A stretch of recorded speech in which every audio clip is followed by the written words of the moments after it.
Welcome to another episode of Off the Fence. We have special guest Kayleigh with us, but before we go into this, we're going to do this. This is a change of game a little bit. Each of you are holding a little bit of ice cream. This ice cream has a certain name to it, a kind.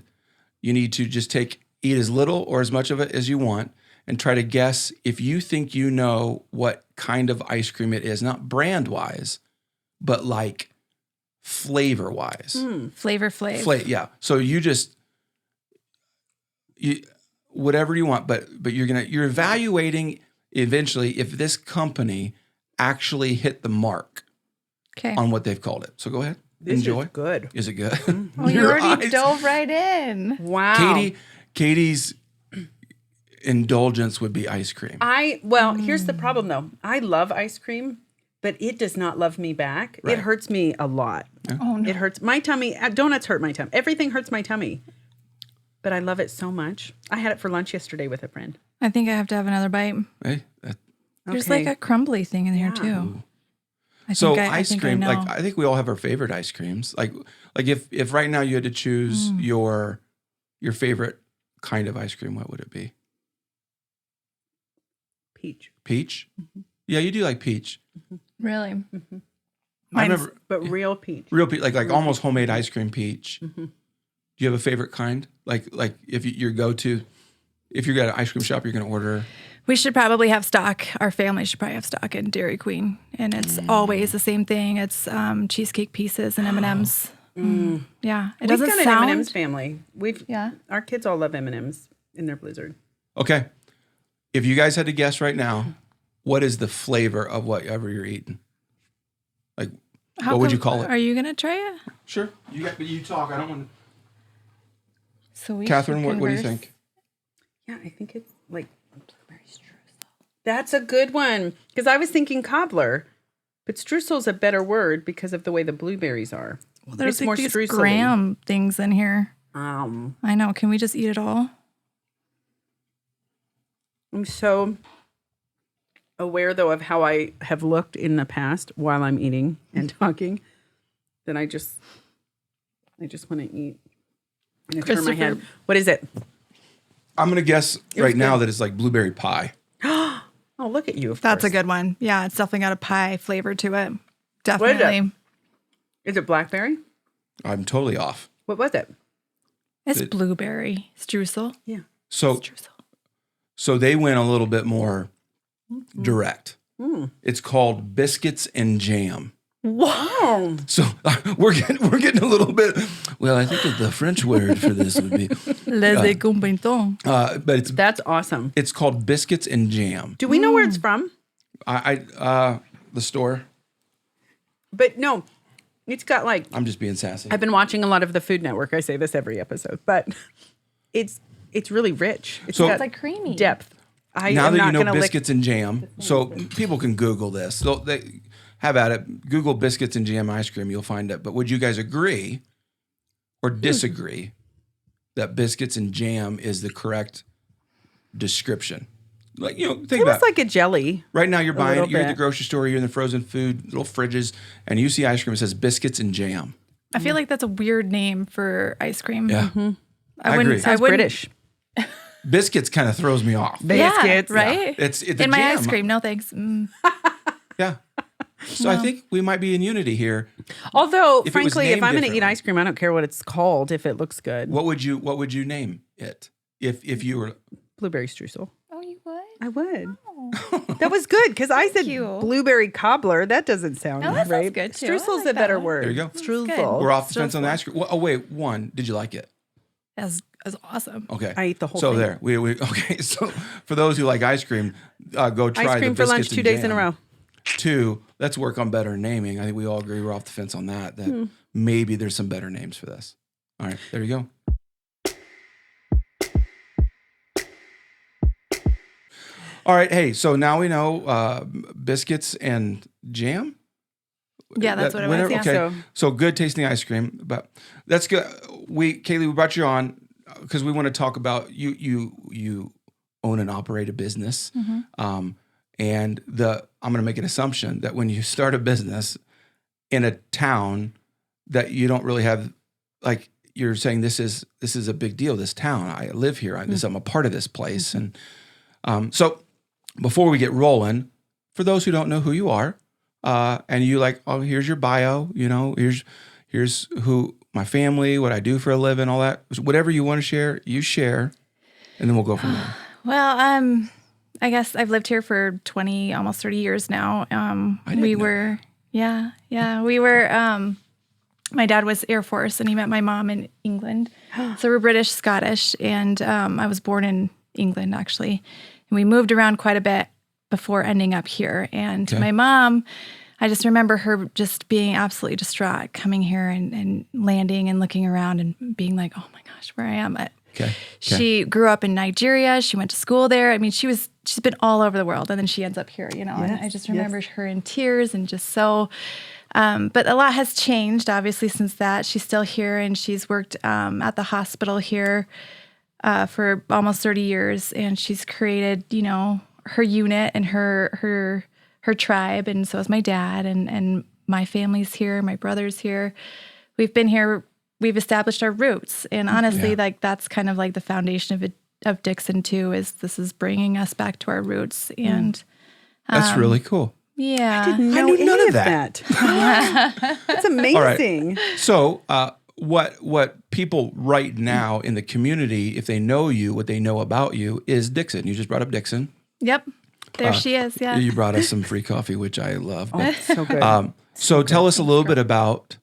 Tell us a little bit about Dixon, but maybe even like the beginnings of Dixon. Where did Dixon come from in the sense of Dixon Coffee Company? Well, I mean, ever since I was a little girl, I had a passion for serving others, and that, in that, I would always go up to the dinner table with a notepad and pen and want to serve my family, like restaurant style. And I know that's not aspiring to be much, but as I grew up, I didn't know that that's what I really wanted to do, and I didn't know what that looked like. But I got a job when I was in college at Black Hills Blend. Okay. And for some reason, I mean, things just kind of sparked. And at the time, I didn't know what it was. I mean, just working there just brought something out of me that I just loved it. And it stuck with me. And even I met my husband through Black Hills Blend, through his dad who introduced us. And we're still married, been married for 13 years. And then went through college, graduated, and it was time to get a big girl job. Okay. And my husband suggested that we offer, because at the time I was managing for Black Hills Blend, it was under different ownership, and he suggested that we asked to buy it because we knew that she was kind of on her way out. Okay. But she didn't want to, and so that brought, we can do this on our own. Okay. And I wouldn't have done it without him. He was a big part of that. Like he pushed me to do it, and I'm so glad he did. That's awesome. Because some people will listen. They don't live in Rapid, so they're like, I don't know. I want to use the word unique model, but maybe it's caught on.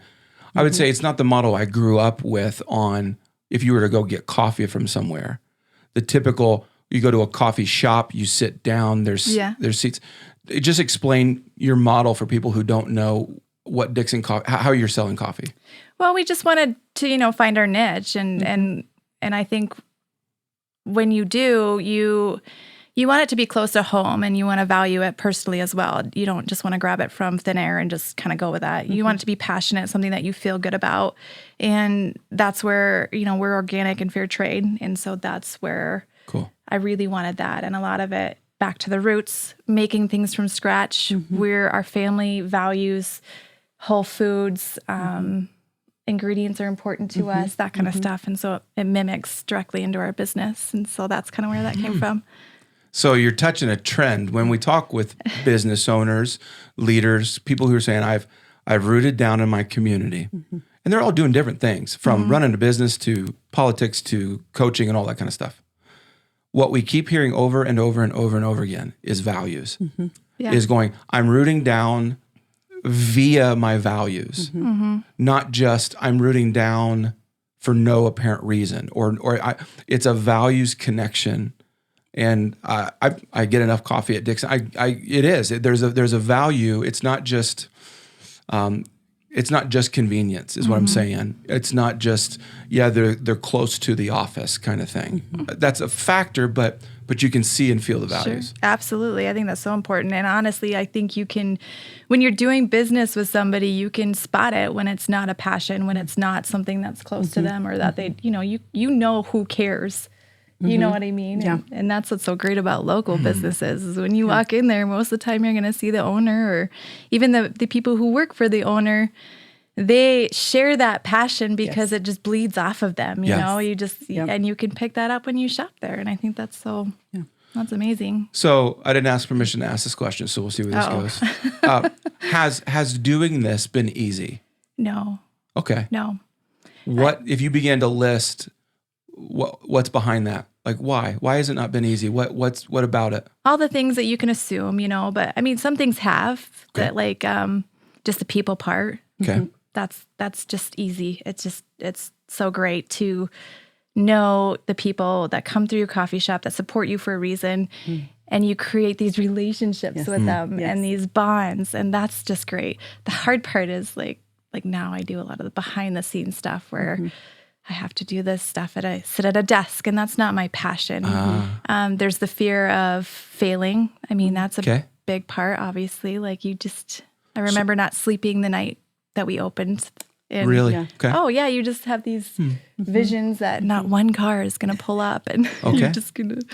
So wallow. I'll rabbit trail. So that's what has the fear of the first night. Let's call it the fear of the first night. Not sleeping. Have all of your fears about it working gone away? I didn't expect them to. No. Okay. No. So, but when someone's going, I'm going to plant down in my community, I'm going to be a part of my community, I'm going to do this, whatever it is, influence, impact, make a bunch of money, blah, blah, blah, whatever the reason is, I think, at least as kids, there is an illusion that the fear goes away the more you do it, or the more successful something is, or once you get to some place. I used to say this, I thought even in my world and vocation, that there was this idea that you're climbing this mountain and eventually you get to the top of the mountain and you're just, that's coast, right? Like, so that's why I asked the question. No coasting. No. Okay. So I think you guys know we opened Revel with a partnership as well. And so that was a failure of ours. And I think that's okay. Like you go into it fearful that maybe this isn't going to work out, but maybe it will, and maybe it's going to be great. And it really was. We learned and pulled so much from that there's just no way that looking back at that wasn't such a big part of our lives. Yeah. And you turn it into something positive, definitely. Well, when that's your outlook too, when that's your posture, I don't think anything has to be wasted. I think because the postures, we're going to learn from it. No matter what happens, even if something happens, we're going to learn from it. And I think that's such a good posture to have in life, in parenting, in anything. In parenting, woof. So you mentioned Revel. I've never talked to you about this. So Revel was even closer to where our office is. Yeah. So I've been to Revel. You call it, you just said failure. Yeah. But I didn't sense that you feel like it really is. Like, would you unpack that? Like, are you glad that so much? Okay, so I don't know if we have enough time, and I don't know if it's. So did you learn something from that though? Oh, so much. Okay. There's so much that we pulled from that. Cool. So I think it's good for some of us to hear that you can do something, and it be a part of your story that doesn't have maybe the ultimate peaks that other parts of your story has, where you're like, that was great, I love that. But there's parts of your story that still it fits in there. It's a part of that chapter that's necessary to the whole book. Yes.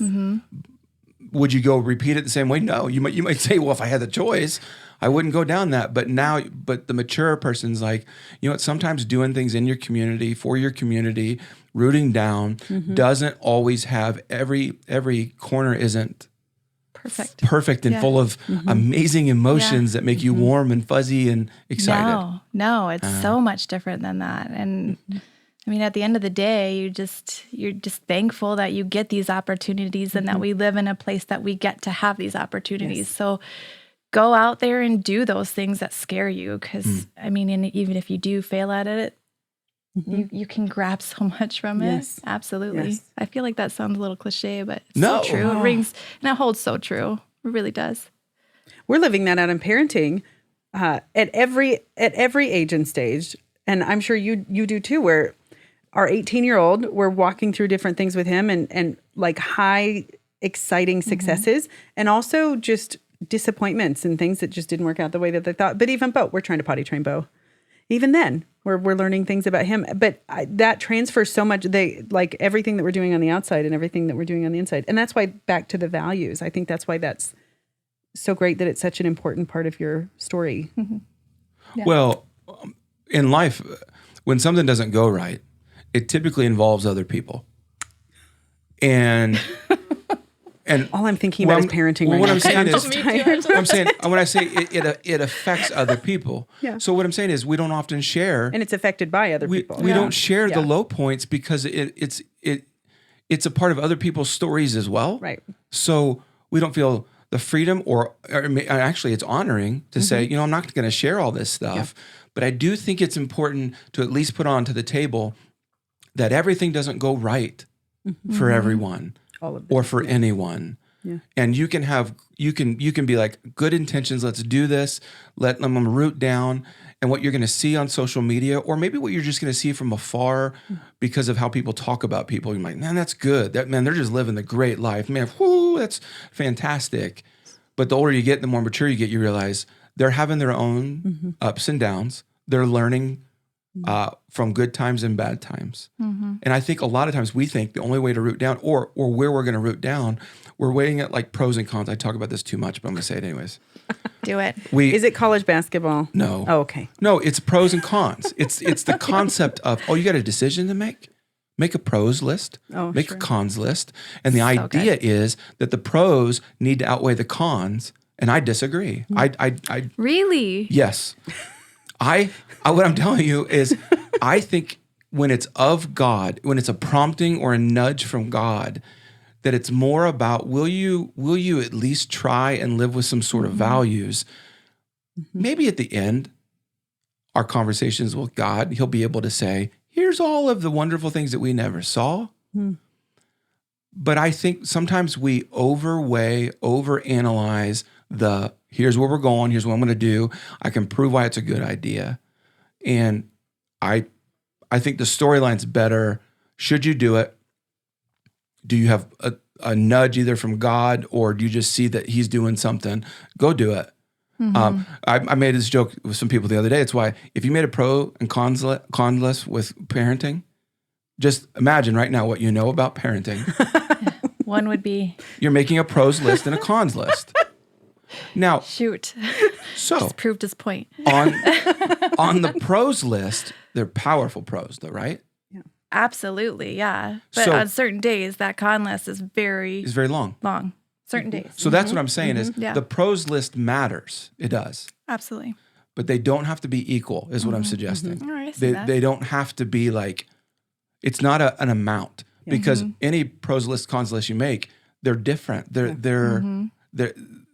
carry different weight. So all I'm circling around and I preach and this takes too long for me to, anyways, I Pros and cons. I think being a part of your community where you're at is a big deal. And I think Huge. And I think what you bring up, Kayleigh, is that it's about the value system there and doing what you know is right and good and what you want to do and where God's led you. And there will be moments that you love and moments you don't, just flat out. Absolutely. So tell us more, because you've run a business. And what have you learned about local? And what have you learned about doing a business locally and roots and all that kind of stuff? Well, I think like this atmosphere that we're living in, I think everybody's pushing local even more. It's like cool to be local. But honestly, like we live in such a unique area. Yeah. And our values, you keep bringing up values, and I have it down here too, is like Rapid City boasts so much of that. And I think that we are unique in that we have such a community that, like you guys sat down and talked with Rhonda. I mean, we work together to make things happen. Yeah. There's like things like the Hope Center. There's all that little stuff here in our community. And I feel like we live in an area that can, like support that. And I feel like the people here it's a small town, big town feel. That's a good description. I do really like that because you kind of know everybody, or you can get to know everybody, but you still have your space too, That's one of the things, though. I was thinking the other day when I picked coffee up on the way home, and I was shaking because I'd had so much coffee before. But one of the things I know is that every time I pull up, and which your coffee shop is like a mom in a car full of kids, it's my dream because I can just drive through. Yeah. And that is a gift to the world. But also, I know that no matter when I go or what I'm going to do, that I will be greeted with a genuine and kind, intentional person. Like that conversation is intentional and just joyful. And it's not fake. It's real. It's sincere. And what I love about that is every time we have a group of people like that doing something good out of a value, because then that makes it consistent and sincere, it lifts the community. Like literally it helps lift and it helps change the culture even of the community. And I see that so much since the very first day. I've seen that. That's so great to hear. Thank you so much for saying that. But it's like I just know that that's going to happen, and I feel like it lifts and really helps other people want to be part of stuff that feels like that. I love it. Well, and I think that just touching back on that is like we have such a unique. We get this opportunity to see so many people, and something so small as just a greeting or talking to them about their day can truly change their path in that moment. Yes. And we don't even realize what we're doing, but it's something so small. And so I was reading, have you guys heard of the book, what is it? 30 Days to Understanding the Bible. Have you heard of that book? No, Have you read it? I By want Max to. Anders. I don't know if I'm supposed to say this or not, but I was reading late last night, and this mom had just in her neighborhood, and you guys had a podcast about neighbors, and this is kind of why I was thinking this is so relevant. She had just had a baby, and when you just have a baby, everything is just like, and she's at home with her baby, and she gets this note from this girlfriend down the street, and they had hung out quite a bit, but obviously since they had kids, things had changed a lot. So she just dropped by this note to her and said, I'm thinking of you, things have changed, you're doing great, that kind of stuff. And she said it changed her so much, and she just needed that so much in that moment. She turned around the next day, and she looked out her window, and this little old man was walking to his mailbox, and he just looked really sad as he was walking back from it, like disappointed that something wasn't in there, right? And then, so the next day she just couldn't stop thinking about it. So she got her kids together and they wrote this little note and it said, "We are your secret admirers and you will be hearing from us regularly," and goes and drops it in his mailbox. And they just continually kept doing this. And they would watch him walk out the street and grab his little notes every day from them. So she began doing this more and more. And it's so easy. She just wrote a little note and dropped it wherever she felt that she wanted to that day. Yeah. Something so small and so simple had such a huge impact.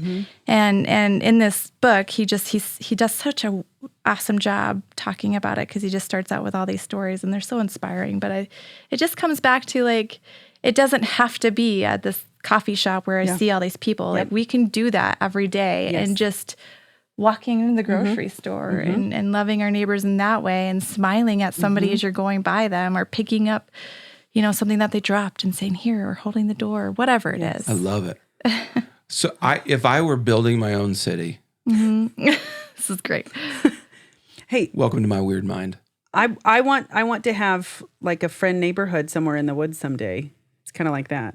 Kayleigh, is that a cult? Like a compound. No, we're it's gonna a go friend. Cult. No, it's a friend Didn't you neighborhood. at one time preach about this? Yep. And I'm like, yes, this I is think my I may jam. have mentioned it, but we'll have animals called a in cult, but our fine. own homes. That is not a cult. If you were building your own If city, I was so building sorry. my own city, you know what I would, and I've never thought, okay, this is my bond. Legos, your own Lego Yeah, city. Sim City. You guys ever play Sim No. City? Oh my Yeah. gosh, that was the best. Okay. It was, but they all Best. died. It stressed me fine. out. They died? Well, Mine you take did. care Well, of we them. left them. But we all sometimes we didn't have feed them. You click internet and you access. feed I grew them. up in the country. Sometimes Oh. we wouldn't have internet access for days and they'd be dead. If I was building my own city, you know what I would make, and I know government shouldn't, I'm not big on government, but what I'm saying is I would want, and I mean this, I would want places like Dixon Coffee all over my city. And here's why. I think the ability that you have to influence people's days then trickles out to the community. It just does. Isn't that so great? It's one of those things like I don't think we typically would say, what this community needs is like some coffee places around. I think it's when someone is driving through and they're getting this. Yeah.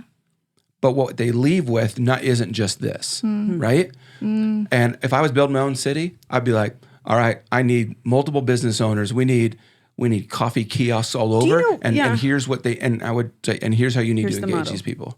But that when you're saying that, it makes people want to be known. And I when I pulled up, and I was telling you I'm a girl on a budget, so I don't come all the time. But she knew me. She remembered me. She started talking to me about anyway. I immediately went, I'm known, and that feels good.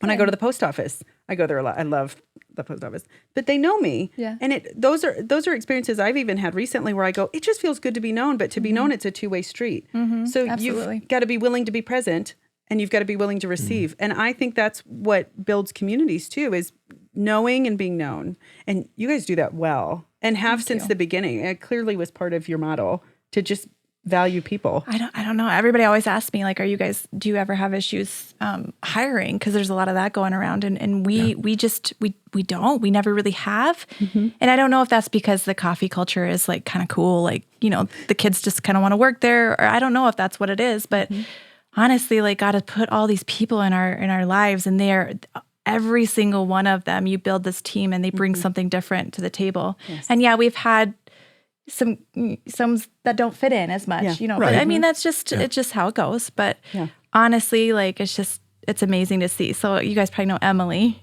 right? She's a high school friend of mine, actually. And she Really? her and I got in a lot of trouble back in the day. I can believe as that. you could imagine. Yeah.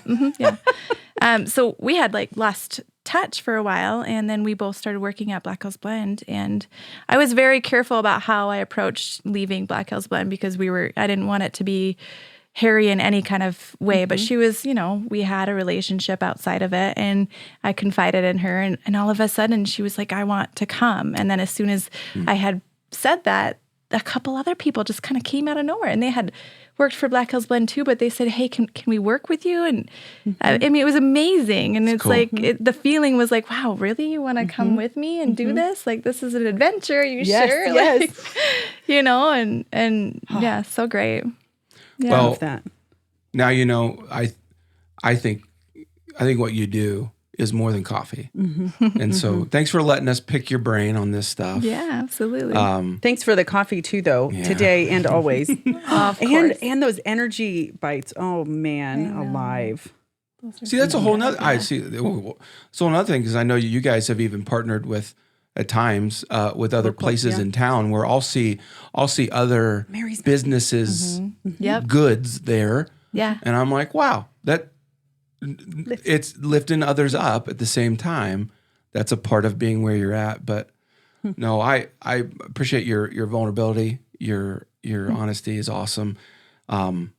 Keep doing what you guys are doing. Thanks. I mean that try. Not just as a caffeinated individual.